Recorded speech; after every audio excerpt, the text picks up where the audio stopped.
This channel does not promote any violent, harmful, or illegal activities. All content provided by this channel is meant for an educational purpose only.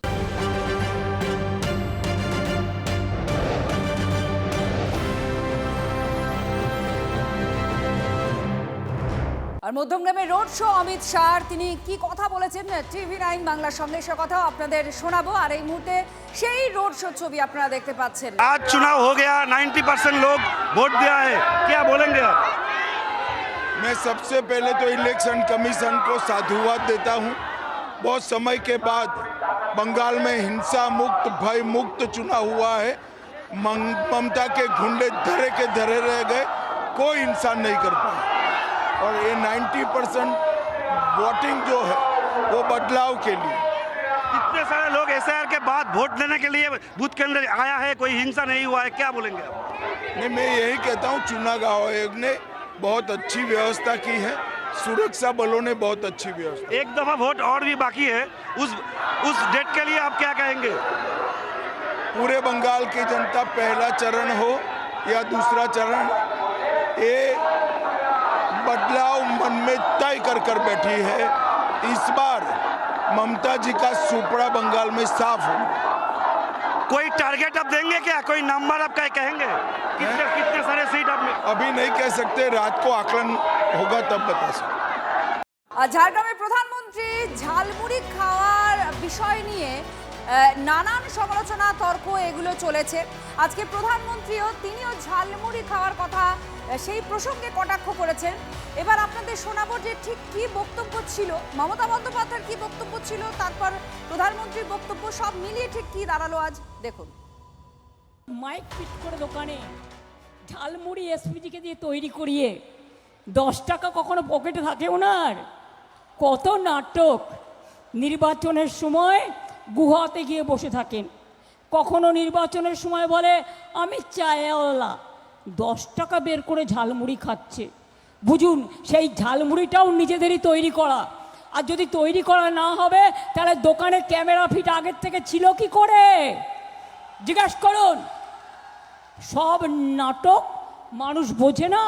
যেখানে meeting করে রেলে করে লোক নিয়ে আসে। যে ফুটপাতে দাঁড়িয়ে ঝালমুড়ি খেলেন, ফুটপাতটাকে তৈরি করেছে মমতা বন্দ্যোপাধ্যায়ের মামাটি মানুষের সরকার। যে দোকান থেকে ঝালমুড়ি কিনে খেলেন, সেই দোকানটাকে বানিয়ে দিয়েছে মমতা বন্দ্যোপাধ্যায়ের মামাটি মানুষের সরকার। যে ভাইটা ঝালমুড়ি বিক্রি করছে, আমি সমাজ মাধ্যমে দেখলাম সে বলছে আমার বিহারে গয়াতে বাড়ি। তা বিহারে যদি ডবল ইঞ্জিন সরকার হয়, বিহারের যুবক যুবতীকে ঝাড়গ্রামে এসে, আসানসোলে গিয়ে, শিলিগুড়িতে গিয়ে, কলকাতায় গিয়ে ঝালমুড়ি বিক্রি করতে হচ্ছে কেন মোদিজি? এর থেকে বড় সাফল্য কি হতে পারে? প্রধানমন্ত্রী নরেন্দ্র মোদী তিনি ঝালমুড়ি যখন খাচ্ছিলেন সেই ছবি আপনারা দেখলেন, আর তার পরবর্তীতে কোন কোন প্রতিক্রিয়া উঠে এসেছে মমতা বন্দ্যোপাধ্যায়ের, অভিষেক বন্দ্যোপাধ্যায়ের মুখে সেটা শুনলেন। এবার আজ প্রধানমন্ত্রী নরেন্দ্র মোদী তিনি একটি সভায় বলছেন ঝালমুড়ি তিনি খেয়েছেন কিন্তু তৃণমূল কংগ্রেসের ঝাল লেগেছে। इस धरती पर मैं परिवर्तन की आंधी देख रहा हूं। भय पर भरोसे की विजय का विश्वास दिख रहा है। भय जा रहा है, भरोसा आगे बढ़ रहा है। एक ही आवाज, पलटानो दरकार। बीजेपी एनडीए की विजय का परचम पूरी शक्ति से लहराना है। ये लहराने वाला है। कमल खिलना तय है। 4 मई को बंगाल में भी बीजेपी की विजय का जश्न होगा। मिठाई भी बटेगी और झालमुड़ी भी बांटी जाएगी। वैसे मैंने सुना है कि झालमुड़ी ने भी कुछ लोगों को जन्नाटेदार झटका दिया है।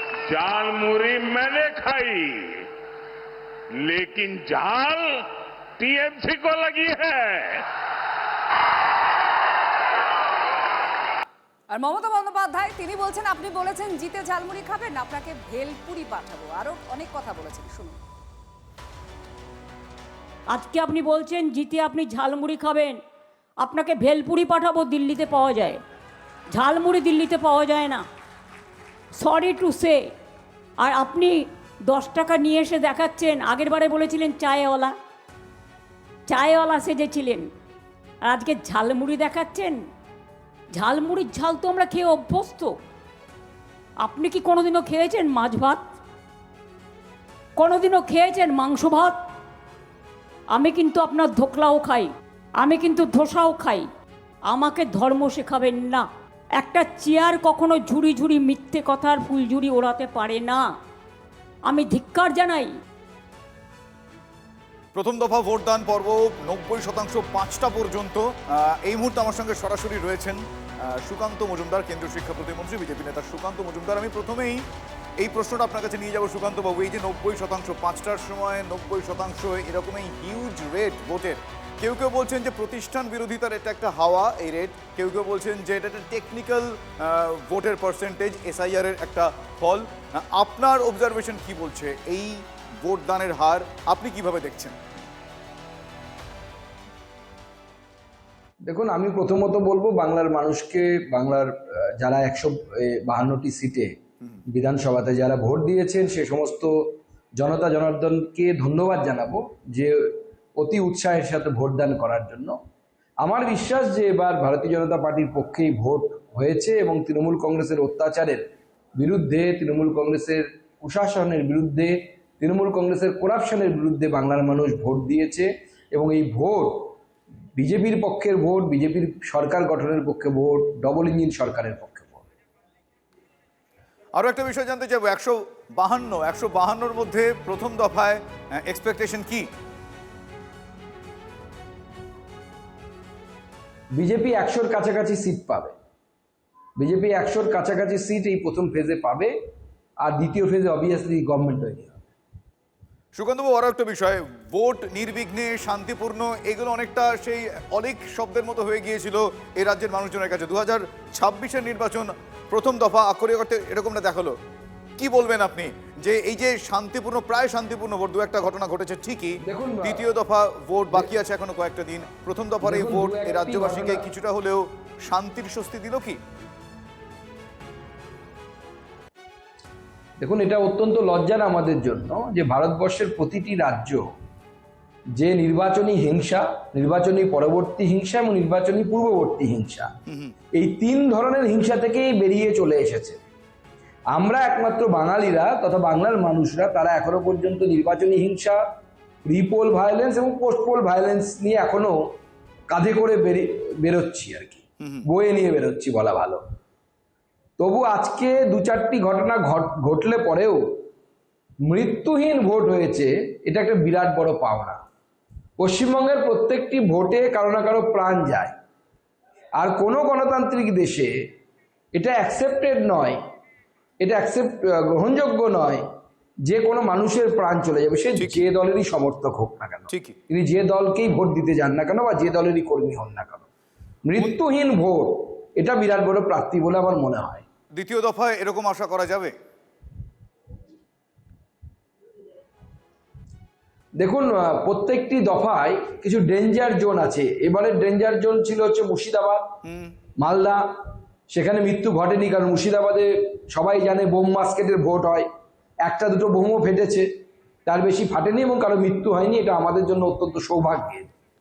দ্বিতীয় দফাতে দক্ষিণ 24 পরগনার বেশ কিছু জায়গায়, সব জায়গায় নয়, বেশ কিছু জায়গায় এই ধরনের ঘটার সম্ভাবনা আছে বলে আমার মনে হয় রাজনীতির লোক হিসেবে। নির্বাচন কমিশন যদি এবারের মতো আরেকটু বেশি, এবারের থেকে আরেকটু বেশি অ্যাক্টিভ হয় বা প্রো অ্যাক্টিভ হয়, তাহলে পরে সেখানেও হবে না বলে আমার মনে হয়। বেশ, অনেক ধন্যবাদ সুকান্তবাবু আপনার প্রতিক্রিয়ার জন্য। আর এই মুহূর্তে সরাসরি আমাদের সঙ্গে রয়েছেন আরও একজন রাজনৈতিক ব্যক্তিত্ব, গৌতম দেব। এই মুহূর্তে শিলিগুড়ির তৃণমূল কংগ্রেস প্রার্থী গৌতম দেব, তার সঙ্গে কথা বলবো। গৌতম বাবু, আজকে প্রথম পর্যায়ে মানে প্রথম দফার নির্বাচন 90% ভোট, কেউ কেউ বলছেন যে এটা অ্যান্টি এস্টাবলিশমেন্ট একটা হাওয়া, কেউ কেউ বলছেন এসআইআর এর জন্য এই ভোট রেট। আপনি তো দীর্ঘদিন ধরে প্রায় হাতের তালুর মতো উত্তরবঙ্গকে চেনেন, আপনার কি অবজারভেশন, একজন বর্ষিয়ান রাজনীতিবিদ হিসেবে আপনার অবজারভেশন কি? আমার অবজারভেশনটা হচ্ছে যে এসআইআরে যেভাবে ইনডিসক্রিমিনেট ওয়েতে নাম কাটা হয়েছে তাতে মানুষের মনে একটা ধারণা বদ্ধমূল হয়েছে যে যে কোনো কারণেই হোক, যে কোনো প্লিতে নির্বাচন কমিশন আমার নামটাও বাদ দিয়ে দিতে পারে। অনেক বাড়িতে 6 জন ভোটার আছে, হয়তো মার নাম নেই, ছেলে মেয়ের নাম আছে, এরকম অনেক উদাহরণ আছে। সেটা এই এসআইআর পরবর্তী সময়ে এটা একটা কাজ করেছে যে ভোটটা আমাদের দিতে হবে, কোনো কারণে ভোটটা না দিলে যদি তারপর আমার নামটা বাদ চলে যায় তারপর আমাকে অনেকগুলো অসুবিধার সম্মুখীন হতে হবে। পার্শ্ববর্তী রাজ্য অসমে সেটা মানুষ দেখেছে এবং এরা যেভাবে একটা ন্যারেটিভস তৈরি হয়েছে, তো সেইটা একটা বড় কারণ আছে। আর দ্বিতীয়ত উত্তরবঙ্গের বড় কারণ হচ্ছে যে 12 বছর কেন্দ্রীয় সরকার কেন্দ্রে থাকার পরে উত্তরবঙ্গে তাদের বেশিরভাগ সাংসদ, তাদের বেশিরভাগ এমএলএ, তাদের এক সময় তাদের জেলা পরিষদও বেশিরভাগ তাদের সাথে ছিল, এখনও সাংসদ এবং বিধায়কে তারা সংখ্যাগরিষ্ঠ, কিন্তু তারা কোনো কাজ করে না। তারা ভোটের সময় ভোট নিয়ে যায়, ভোটের পরে তাদের খুঁজে পাওয়া যায় না, তারা অন্য কাজে ব্যস্ত থাকেন। এইখানে কিন্তু উত্তরবঙ্গের আমি বলতে পারি, কারণ আমি ইলেকশন নিয়ে ব্যস্ত ছিলাম, আমি অন্য জায়গার কথা বলবো না। উত্তরবঙ্গের এবার একটা পিপল আফসার্স হচ্ছে এগেইনস্ট বিজেপি। এক তো এসআইআর এ মানুষ তিতিবিরক্ত, 4 মাস 5 মাস ধরে মানুষ আতঙ্কে কেটেছে। আমি আরো একটা বিষয় আপনার কাছে জানতে চাইবো, বিজেপি এখনো পর্যন্ত আপনাদের জন্য বরাদ্দ রেখেছে এই প্রথম দফায় 52, কারণ তারা বলছে তারা ন্যূনতম 100টা আসন জিতবে এই 152-তে। আপনার প্রেডিকশন কি বলছে? আরে বিজেপি সব মিলে 294টা আসনের মধ্যে বিজেপি 40 থেকে 42টা আসন পেয়ে দেখা, তারপরে এখানে ন্যূনতম 100। এর আগের বারও বলেছিলাম 277 এসে গিয়ে থেকে গেছে। আর স্পেসিফিক্যালি শিলিগুড়ির কথা যদি জিজ্ঞেস করি গৌতম বাবু, এরা একটা শিলিগুড়িতে বিজেপি হেরে গেছে, এটা আমি আপনাকে বলতে পারি। অনেক চেষ্টা করেছে বাট বিজেপি জিতবে না। অনেক ধন্যবাদ আজকের বিশেষ দিনে প্রতিক্রিয়ার জন্য, থ্যাংক ইউ। আর বাংলায় ভোটদানের সর্বকালীন রেকর্ড 2011-র রেকর্ড ছাপিয়ে গেল এবার। বিকেল 5টা পর্যন্ত ভোট পড়েছে 90%। শ্রাবন্তী আমাদের সঙ্গে রয়েছেন। শ্রাবন্তী, সমস্ত রেকর্ড ছাপিয়ে যাওয়া, কি বলছে নির্বাচন কমিশন, কিসের আভাস হতে পারে? দেখো, এখনো পর্যন্ত ভোট পড়েছে 91.35%। আমরা যদি বিগত কয়েকটা নির্বাচন দেখি তাহলে আমরা শেষ লোকসভা নির্বাচনে দেখব গোটা জেলা জুড়ে 7 দফায় ভোট হয়েছিল, সেখানে 84.33% ভোট পড়েছিল। এবারে যেহেতু ভোটারের সংখ্যা 6,82,00,000-এর কিছুটা আশেপাশে, ভোটার সংখ্যাটাও কমেছে। ভোটের পার্সেন্টেজ কেন বেড়েছে এই সংক্রান্ত বিষয়ে রাজনীতিবিদরা বিভিন্ন ধরনের আলোচনা করতে পারেন, তবে প্রাথমিকভাবে মনে করা হচ্ছে যে দুটো কারণ। একটা হচ্ছে ভোটারের সংখ্যা, সেটা অনেকটাই কমে গেছে আগের বার থেকে, ফলে একটা শতাংশ হারে সকলে ভোট দিতে গেলে সেই শতাংশটা বাড়ছে। 2 হচ্ছে যেটা একটা ভয় কাজ করছে যে প্রত্যেকে তাদের নিজেদের ভোটটা দিতে যাবেন, এরকম একটা ভয় থেকে এই পরিমাণ ভোট পড়েছে। তবে নিঃসন্দেহে এখানে কমিশন তাদের বক্তব্য যে তারা অত্যন্ত খুশি, কারণ প্রথম দফা নির্বাচনে রক্ত শূন্য নির্বাচন করা গেছে। কয়েকটি বিক্ষিপ্ত ঘটনা ছাড়া মোটের উপরে নির্বাচন শান্তিপূর্ণ। সর্বোপরি আগে থেকে আঁচ করা সম্ভব হয়েছে যে কোথায় গন্ডগোল হচ্ছে, তারই প্রমাণ। সঙ্গে থাকো তন্ময় প্রামাণিক আমাদের সঙ্গে রয়েছেন। তন্ময়, বিপুল পরিমাণে ভোট পড়া, কিসের আভাস, কিসের ইঙ্গিত? দেখো, কিসের ইঙ্গিত তোমাকে কয়েকটা তথ্য দিলে তুমি স্পষ্ট বুঝতে পারবে। যদি আমরা 1951 সালে যখন প্রথম নির্বাচন হয়, সেই থেকে আমাদের দেশের নির্বাচন 1977 লোকসভা নির্বাচনের ফলাফলগুলো যদি দেখি, 42% ভোট প্রথমবার ভোট পড়েছিল স্বাধীন ভারতে, এবং তারপর সেটা বাড়তে বাড়তে ওই 55, 56, 60 এর মধ্যেই ঘোরাঘুরি করতো।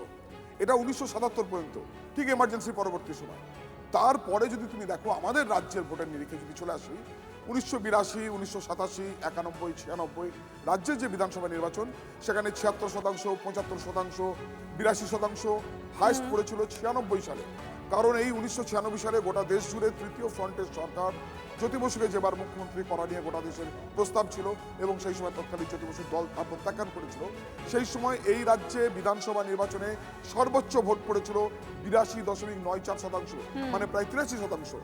অর্থাৎ একটা পরিবর্তনের ইঙ্গিত ছিল সেবারে, সেই পরিবর্তন ঘটিয়েও দিয়েছিল মানুষ। আমি কেন বলছি, এরপরে যদি তুমি 2001 সালে দেখো বিধানসভা নির্বাচন এই রাজ্যে 75.29%, মানে 75%। 2006 একটু বাড়লো, সেটা 82% গেল। 2011 এই রাজ্যের যখন পট পরিবর্তন হয় তখন সেই ভোট পার্সেন্টেজ আবার বেড়ে গেল 84.33%। তারপর আবার সেটা নেমে গেল। স্পষ্ট হচ্ছে এই পয়েন্ট থেকে যে কিসের ইঙ্গিত সামনে আসছে। ধন্যবাদ। আজকে দিনভর নানান ঘটনা নজরে ছিল, আর নজরে ছিল অবশ্যই হুমায়ুন কবির। তাকে কখনো আমরা দেখেছি খুব তপ্ত পরিস্থিতিতে, বাঘ বিতণ্ডা হয়েছে, অবরুদ্ধ করে ফেলেছিলেন, চেয়ার পেতে বসে পড়েছিলেন, রাস্তা অবরোধ। আর এই রকম ছবি এতটাই তপ্ত পরিস্থিতিতে দেখা যায় আমজনতা পার্টির প্রধানকে। এই মুহূর্তে সেই ছবি, আজকে দিনভর এই ছবি ঘুরেছে সব জায়গায়। হুমায়ুন কবির এই মুহূর্তে আমাদের সঙ্গে রয়েছেন, সরাসরি তার সঙ্গে কথা বলবো। হুমায়ুন সাহেব, আজকের এই ছবি দেখার পর আপনাকে যেভাবে ছুটোছুটি করতে দেখা গেছে এই এলাকায়, অনেকে বলছেন যে আপনার কিং মেকার হওয়ার স্বপ্নটা দিবা স্বপ্ন, কষ্ট কল্পনা।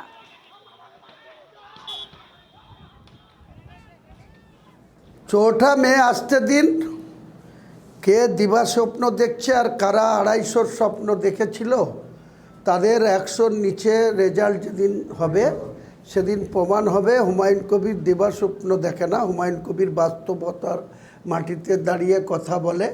এবং হুমায়ুন কবির যেটা বলেছে, মুর্শিদাবাদ জেলায় 22টা আসনের মধ্যে তৃণমূলকে শূন্য করব, তৃণমূল শূন্য হয়ে গিয়েছে। আজকের ভোটের রেজাল্টে যেদিন প্রকাশ পাবে সেদিন মুর্শিদাবাদ জেলায় মমতা ব্যানার্জি, অভিষেক ব্যানার্জির 0। হুমায়ুন সাহেব, আজকে যেভাবে আপনাকে দেখা গেল তাতে আপনার কনফিডেন্স নড়বড়ে মনে হয়েছে। কোনো নড়বড়ে নেই। আপনি কোথা থেকে নড়বড়ে পেলেন? আমি নিজে 2টো কেন্দ্রে কন্টেস্ট করেছি, 70 রেজিনগর আর 74 নওদা।